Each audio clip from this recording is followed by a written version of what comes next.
en difficulté, mais on voit que la défense Alaba, Militao fonctionne bien. Il y a une nouvelle garde du côté du Real. On aurait pu craindre un petit peu que la suite se passe un peu moins bien, mais bon, on voit les Rodrigo, Militao, Valverde, tout ça. Il y a une nouvelle jeunesse qui arrive du côté du Real, Vinicius qui est stratosphérique. Voilà. Ça reste une grosse équipe et qui, pour moi, est un poil plus favori que le PSG.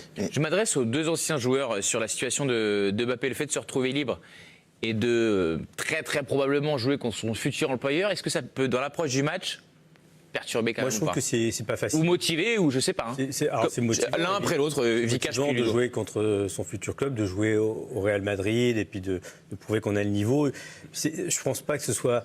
Son arrivée à Madrid n'est pas liée à une grande performance contre Madrid, il y sera.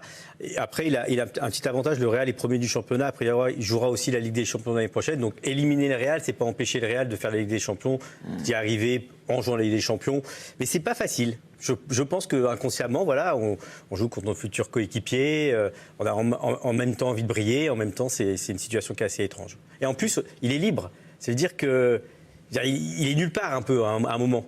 On ne sait pas où il est, quoi. Est-ce qu'il est déjà au Real ou est-ce qu'il est encore au Paris Saint-Germain?